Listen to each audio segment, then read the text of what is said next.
Hi hello welcome to our channel. నేను మీ సిరి. ఈరోజు మనం చెప్పుకోబోయే కథ రాక్షసుడు పార్ట్ 40. కథలోకి వెళ్ళే ముందు లైక్ చేసి కామెంట్ చేయడం మర్చిపోకండి ఫ్రెండ్స్ ప్లీజ్. ఇక చూద్దాం. ఇప్పటికైనా మమ్మల్ని ప్రశాంతంగా బ్రతకనివ్వరా అని అమ్మమ్మ ఆవేశంగా అరిచింది. వాళ్ళ మాటలు పట్టించుకోకుండా కళ్ళతోనే అటు ఇటు చూపులు వెతికి నా వైపు ఆపారు. ఆ ముసలావిడ నేరుగా నా దగ్గరికి వచ్చింది.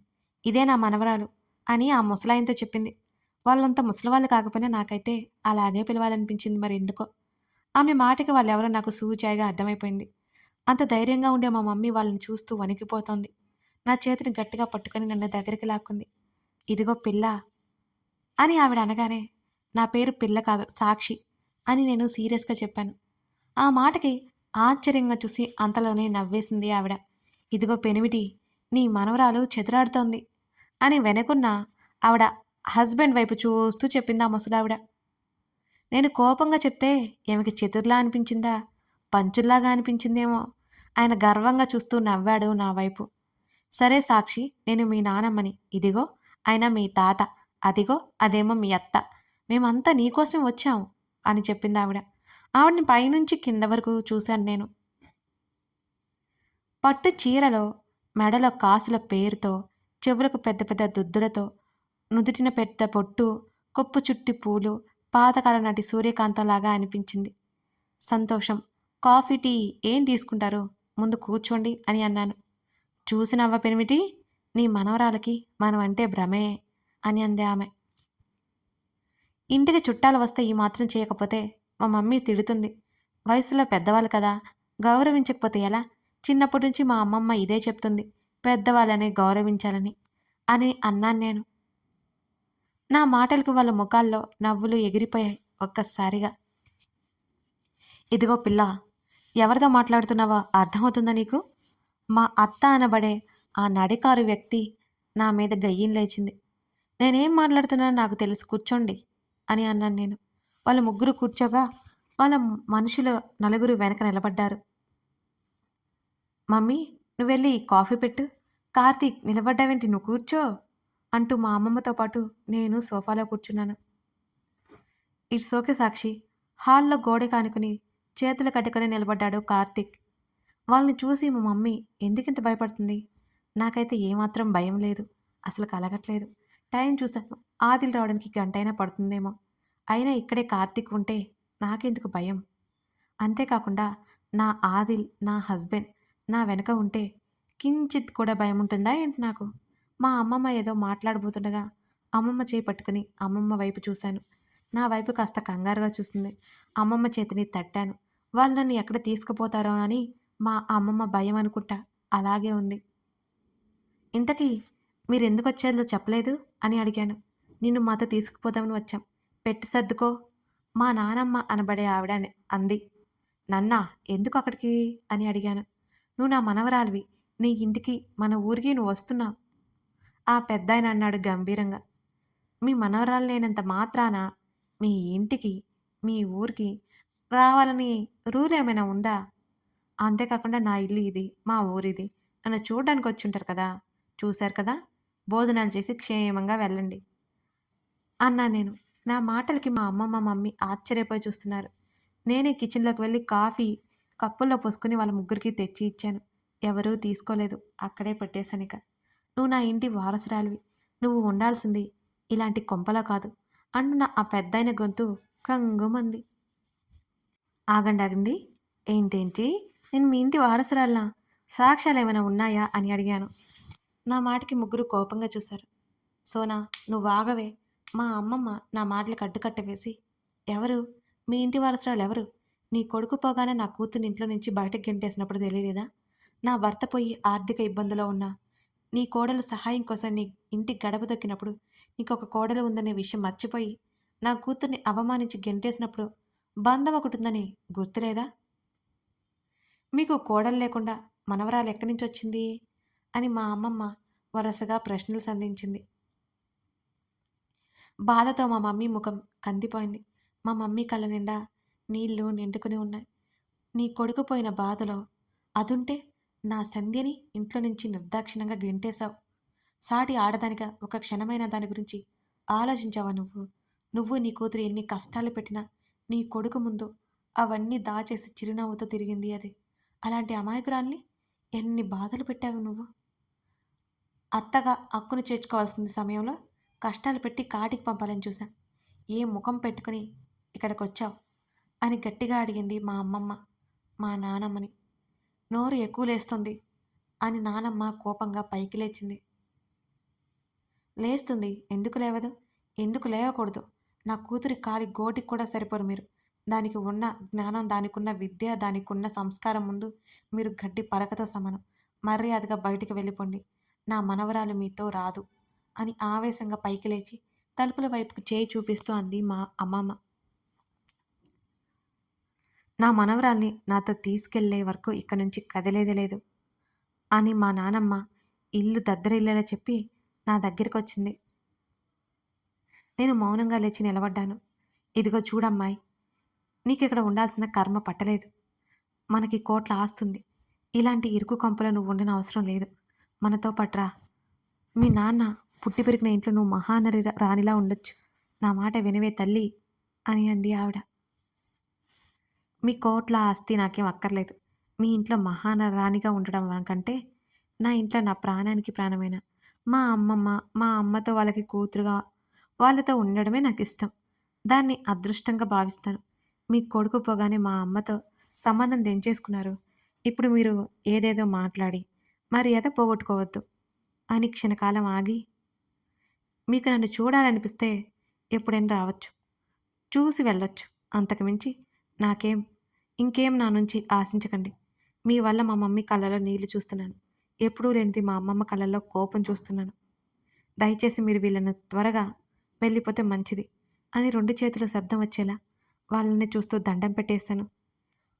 నాకు తెలిసే మీ అమ్మమ్మ, మీ అమ్మ నీకు బాగా నూరిపోశారు. నువ్వేం కోల్పోతున్నావో నీకు తెలియట్లేదు అని ఆవిడ గట్టి గట్టిగా అంటుంటే, ప్లీజ్ ఇక ఆపుతారా అని విసుగ్గా అరిచాను. వేదతో మాటలేంటమ్మా, ఈడ్చుకెళ్ళిపోతే అదే వస్తుంది. 4 రోజులు ఎండగడితే దారిలోకొస్తుంది అని మా అత్త అనబడే మహాతల్లి మాటలకు నేను షాక్ అయ్యి, అలాగే షాక్ కొట్టినట్టు బిగుసుకుపోయి నిలబడ్డాను. ఈ మనుషులేంటో నాకు మెల్లిగా అర్థమవసాగారు. నువ్వు ఊరుకోవే అని కూతుర్ని కరిచి, మీ అత్త మాటలు నువ్వు పట్టించుకోకే తల్లి. మేనకోడలని సరదా చేస్తుంది. నా మాట విను. నీకు బంగారు భవిష్యత్తు ఉంది అని ఆవిడ ఎంతకీ నాకు సర్ది చెప్పి తీసుకెళ్ళిపోయే ప్రయత్నంలోనే ఉంది. బంగారు భవిష్యత్ అట భవిష్యత్తు. ఏదేదో చెప్పి నన్ను ఏమార్చాలని చూడకండి. నా నిర్ణయం ఆల్రెడీ చెప్పేశాను అన్నాను నేను. అమ్మా నాన్న మీరాగండి అంటూ వాళ్ళ వెనక నిలబడిన మనుషుల వైపు చూసింది మా అత్త అనబడే ఆవిడ. వాళ్ళు ముందుకు రాగానే కార్తీక్ వాళ్ళకి అడ్డుగా నిలబడ్డాడు. ఏయ్, మర్యాదగా తప్పుకో. నిన్ను చంపేసి అమ్మాయి గారిని తీసుకెళ్ళిపోతాం అంటున్న వాళ్ళ మాటలు గంభీరంగా రావడంతో మా మమ్మీ నన్ను గట్టిగా పట్టుకుంది భయంతో. సోనా, పోలీసులకి ఫోన్ చేయవే. మన ఇంటికి వచ్చి మన మీద దౌర్జన్యం చేస్తున్నారు. వాళ్ళైతేనే వీళ్ళకి బుద్ధిగా చెప్తారు అని మా అమ్మమ్మ ఆవేశంగా నా వైపు చూసి హుకుం జారీ చేసింది. Hello, excuse me. తలుపు మీద వేలతో కొట్టిన చప్పుడు వినిపించింది. మాటల్లో ఉన్న మేము ఆ శబ్దానికి అందరి చూపులు గుమ్మం వైపుకి వెళ్ళాయి. వాళ్ళ ముఖాల్లో అయోమయం, మా మమ్మీ వాళ్ళ ముఖాల్లో ఆశ్చర్యం, నా ముఖంలో ఎనలేని సంతోషం. నా ఆదిల్ వచ్చేశాడు. సినిమాల్లో హీరోలాగా సడన్ ఎంట్రీ ఇచ్చేశాడు. గట్టిగా విజిల్ వేయాలనిపించింది నాకు. కానీ నాకు విజిల్ వేయడం రాదు కాబట్టి ఊరుకున్నాను. పరుగున అతని దగ్గరికి వెళ్ళి హత్తుకున్నాను. నాతో ఏం చెప్పావు? తెల్లవారికి ముందే వస్తాను అన్నావు. నువ్వెప్పుడు వచ్చావో చూడు అని నేను అలకగా పెదవులు బిగించేశాను. నా మెడవంపులో చేతిని పోనిచ్చి నా చెంప మీద వేలితో నిమురుతూ, చెప్పాను కదా ఫ్లైట్ డిలే అయిందని. ఇంకోసారి ఇలా జరగదు. వెళ్ళాల్సి వస్తే నిన్ను కూడా తీసుకెళ్తా అని నాతో మృదువుగా చెప్తున్నా నాకు నచ్చచెప్పసాగాడు ఆదిల్. అక్కడ అందరూ మా వైపే సినిమా చూస్తున్నట్టు చూస్తున్నది కూడా నేను పట్టించుకోలేదు. కార్తీక్ దగ్గాడు. నేను ఈ లోకంలోకి వచ్చాను. ఆదిల్ పక్కనే నిలబడి అందరినీ చూశాను. మా అమ్మమ్మ మా ఇద్దరి చుట్టూ దూరం నుంచి చేతులు చిప్పి మోటికలు విరిచింది. కాస్త సిగ్గుగా అనిపించి అతని భుజం దగ్గర ముఖం దాచేసుకున్నాను. నా చేతిని పట్టుకుని లోపలికొస్తూ ఏం జరుగుతోందాంటీ? నన్ను వదిలి మా మమ్మీ దగ్గరికి వెళ్తూ అడిగాడు. మా మమ్మీ మాట్లాడలేదు. వెంటనే మా అమ్మమ్మ అందుకుంది. వీళ్ళ మనవరాలి కోసం వీళ్ళు వచ్చారట. వాళ్ళ మనవరాల్ని వాళ్ళతో తీసుకెళ్ళాలంట అంటూ మా అమ్మమ్మ వాళ్ళనొకసారి చూసి ఆదిల్ వైపు చూపు తిప్పింది. వెంటనే మా మమ్మీ భుజం చుట్టూ చెయ్యేసి, ఆంటీ, మీ కూతురు నా భార్య. మీ అమ్మాయి మీద మీకే హక్కు లేదు. ఇక వాళ్ళకెలా ఉంటుంది చెప్పండి? మా మమ్మీని చూస్తూ సన్నగా నవ్వుతూ చెప్పాడు ఆదిల్. మా మమ్మీ కళ్ళు తుడుచుకుంటూ చిన్నగా నవ్వింది. వీళ్ళ నుంచి నా కూతుర్ని కాపాడు ఆది. అప్పటినుంచి మా మమ్మీ మాట్లాడిన ఒకే ఒక్క మాట అది. మేమేమైనా రాక్షసులమా కాపాడ్డానికి? మా నానమ్మ అంత ఎత్తున లేచింది ఆ మాటకి. అరె అరే, ఆగండలా, పెద్దవాళ్ళు ఆవేశపడకూడదు అంటూ మా మమ్మీని వదిలి సోఫా వెనక నిలబడి ఆమెనే చూస్తూ అన్నాడు ఆదిల్. అసలెవరు నువ్వు? ఇది మా కుటుంబ విషయం అని మా అత్త మహాతల్లి గారు తెగ ఆవేశపడిపోతున్నారు. ఆది వెంటనే నా నడుము చుట్టూ చెయ్యేసి నన్ను దగ్గరికి లాక్కున్నాడు. నా మెడలో ఉన్న నల్ల పూసల చైన్ బయటికి తీసి చూపిస్తూ, తను నా భార్య. ఇదిగో తన మెడలో ఇది వేసింది నేనే. కాస్త పొగరుగా, కాస్త గంభీరంగా వాళ్ళనే చూస్తూ చెప్పాడు ఆదిల్. తన మోచేతిని పట్టుకుని నిలబడ్డాను నేను. ఆ ముగ్గురి ముఖాల్లో రియాక్షన్లు మారిపోతున్నాయి. ఏంటి, నా మనవరాలు పెళ్ళి అయిపోయిందా? ఒక్కసారిగా అదిరిపడ్డారు వాళ్ళొచ్చిన వాళ్ళంతా. వాళ్ళు వెంటనే మా మమ్మీ వైపు, అమ్మమ్మ వైపు కోపంగా చూశారు. అవును, ఇతనే మా సాక్షి మొగుడు. కుర్రాడు బావున్నాడు కదూ! మా అమ్మమ్మ కాస్త పొగరుగా చెప్తూ వాళ్ళనే చూసింది వెటకారం చేస్తూ. మా అమ్మమ్మ నేను సేమ్ టు సేమ్. మా మమ్మీ ఏమో మాలా కాదసలు. సైలెంట్‌గా ఉంటుంది. మాకెవరైనా నచ్చకపోతే వాళ్ళని పొడుచుకొని తినడం నాకు, మా అమ్మమ్మకి అలవాటు. వాళ్ళకు మండించి పెట్రోల్ పోయడం ఇంకా ఇంకా అలవాటు. ఇప్పుడు మా అమ్మమ్మ అదే చేస్తుంది మరి. మేము నమ్మం. ఎవరినో తీసుకొచ్చి పెళ్లి చేశామంటే నమ్మడానికి ఎలా కనిపిస్తున్నాం మీకు? అని మా నానమ్మ ఆవిడే ఆమె అంది. ఇప్పటి వరకు జరిగేది చూస్తున్న తాతయ్య గంభీరంగా గొంతు సవరించుకోగానే తల్లి కూతుర్లు సైలెంట్ అయిపోయారు. ఆయన ముందుకు వచ్చాడు. నీకు మాతో రావడం ఇష్టం లేదు. పెళ్లి పేరుతో తప్పించుకోవాలని చూస్తున్నావు అంతేనా? అని అడిగాడు. నాకు మీతో రావడం నిజంగానే ఇష్టం లేదు. నా భర్తని, నా కుటుంబాన్ని వదిలి నేనెలా మీతో వస్తాను? మీరు అబద్ధం అనుకున్నది నిజం. ఇతను నా భర్త. మా ఇల్లు కూడా ఇదే సిటీలో ఉంది. మీరు నన్ను చూడాలంటే అక్కడికే రండి. ఇక్కడికి వచ్చి మా మమ్మీని ఇబ్బంది పెట్టకండి. సరేనా? అని నా ముఖంలో ఉన్న నవ్వు చెరగకుండానే అన్నాను. ఆయన ముఖంలో కోపం స్పష్టంగా కనబడుతుంది నాకు. వాళ్ళు ఏం ఆలోచించినా, ఏమన్నా, ఏం చేయాలనుకున్నా నేను భయపడలేదు. భయపడాలి అనుకోను కూడా. I don't care. కథ కొనసాగుతోంది. ఇదన్నమాట సాక్షి ఫ్యామిలీ బ్యాక్‌గ్రౌండ్. మీకు కథ నచ్చిందా? ఇప్పుడు వీళ్ళ బారి నుంచి ఆదిల్ సాక్షిని రక్షించుకుంటాడా? తెలుసుకోవాలంటే ఈ కథని పూర్తిగా చూడాల్సిందే.